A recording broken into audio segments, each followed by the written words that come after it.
La Bible répond à certaines des plus grandes questions de la vie. Voici les questions que les gens du monde entier semblent se poser. 1. Dieu existe-t-il? Si oui, à quoi ressemble-t-il? 2. Qui suis-je? 3. Pourquoi suis-je ici? 4. Quel est mon but dans la vie? 5.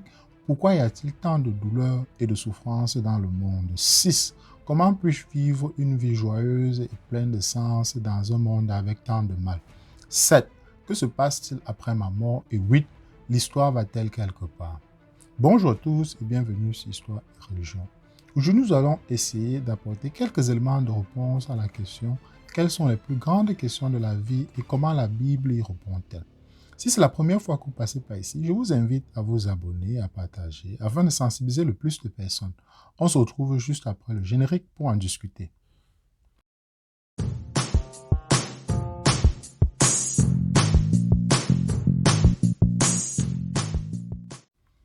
La plupart des religions tentent de répondre à ces questions.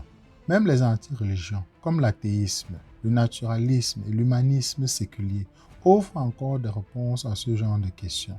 Même si parfois la réponse qu'elles fournissent est qu'il n'y a pas de réponse. Par exemple, en répondant « Quel est mon but dans la vie ?», le naturaliste pourrait bien répondre « Vous n'en avez pas » ou « Vous en faites ce que vous voulez ».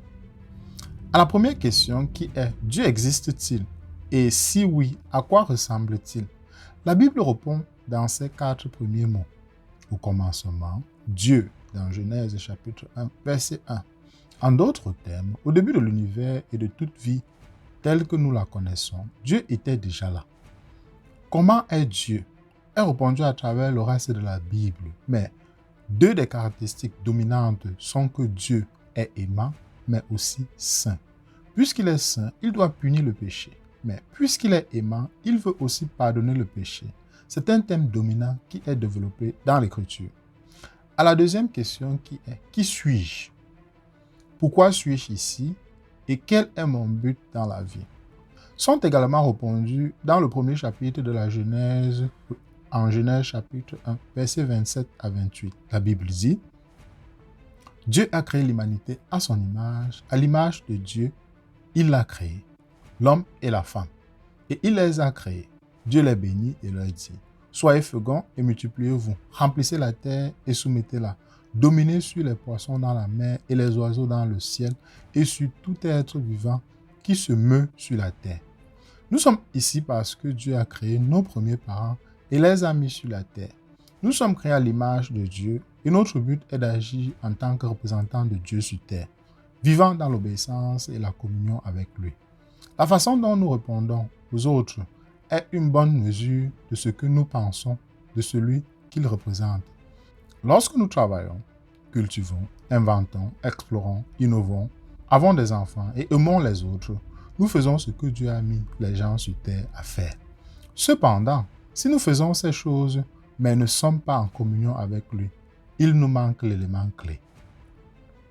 La troisième question qui est « Pourquoi y a-t-il tant de douleurs et de souffrances dans le monde ?» La réponse est abordée dans Genèse chapitre 3. Dieu avait donné à nos premiers parents, Adam et Ève, le monde entier et une seule interdiction. Il y avait un arbre dont ils n'étaient pas censés manger. Il les a avertis que s'ils mangeaient le fruit, ils mourraient.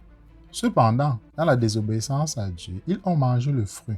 En conséquence, ils se sont immédiatement sentis honteux et isolés l'un de l'autre et de Dieu, comme en témoigne le fait qu'ils fabriquaient des vêtements à partir de feuilles de figuier et se cachaient de Dieu lorsqu'il venait les rencontrer, comme ils le faisaient quotidiennement.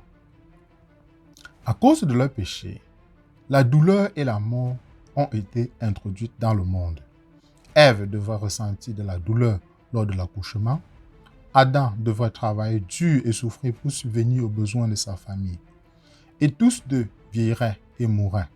Toute la création est tombée et toute la douleur que nous voyons aujourd'hui nous a été introduite à cause du péché.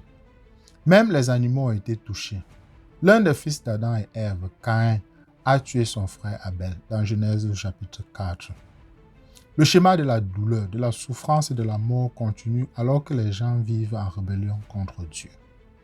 À la quatrième question qui est « Comment puis-je vivre une vie joyeuse et significative dans un monde avec tant de mal ?» Dieu n'a pas abandonné Adam et Ève et leurs descendants. Dieu a continué à tendre la main aux gens et à leur fournir un moyen de se réconcilier avec lui au milieu d'un monde mauvais. Dieu a choisi Abraham dans Genèse au chapitre 12 pour être un conduit spécial de la bénédiction pour le monde. Par Abraham viendra le peuple d'Israël, qui nous a donné les Écritures, qui nous montre à quoi ressemble Dieu. En fin de compte, Jésus-Christ, qui nous sauvera du péché et de son châtiment, est né dans le monde à travers le peuple d'Israël. Jésus était Dieu dans la chair humaine. Il a vécu une vie parfaite et est mort pour payer les péchés des êtres humains. Cela a été préfiguré dans les sacrifices d'animaux que Dieu a prescrits pour Israël. Mais contrairement aux sacrifices d'animaux, Jésus a ressuscité des morts, garantissant que son sacrifice était suffisant. Sur la croix, Dieu a puni le péché, mais a permis aux pécheurs d'être pardonnés. La sainteté de Dieu et son amour ont été combinés dans ce seul événement.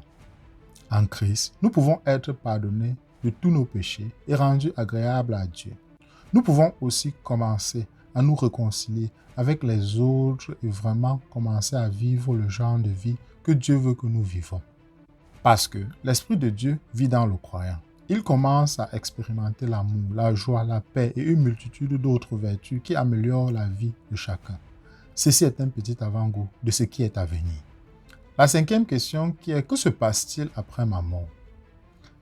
Cette question est également répondue dans la Bible. Dans Hébreux chapitre 9, verset 27, la Bible dit que les gens sont destinés à mourir une fois et après cela à affronter le jugement. Pour ceux qui ont été réconciliés avec Dieu par la foi en Christ, il n'y a pas de condamnation. Dans Romains chapitre 8, verset 1. Pour le chrétien, être absent du corps, c'est être présent avec le Seigneur. 2 Corinthiens chapitre 5, verset 8. Mais pour ceux qui ne connaissent pas le Christ, il n'y a qu'une attente terrible du jugement. Hébreux 10, verset 27. La mort n'est qu'un passage vers l'éternité. Les gens, créés à l'image de Dieu, vivront pour toujours, soit dans la présence de Dieu, soit bannis de lui dans le châtiment éternel. La mort n'est pas la seule fin en vue. La Bible nous dit que l'histoire va quelque part. Dieu a l'intention de créer de nouveaux cieux et une nouvelle terre, des remplacements pour ce qui a été gâché par le péché originel. Le nouveau sera rempli de la justice de Dieu. Vois 2 Pierre chapitre 3, verset 16. On dit aux chrétiens d'attendre patiemment ce jour, puisque le Christ pourrait revenir à tout moment et mener à bien tous les plans de Dieu pour la terre. Eh bien, nous arrivons au terme de cette capsule. J'espère vous avoir édifié. Si c'est le cas, laissez-moi un pouce levé. Abonnez-vous si ce n'est pas encore le cas. On se retrouve très rapidement pour une prochaine capsule.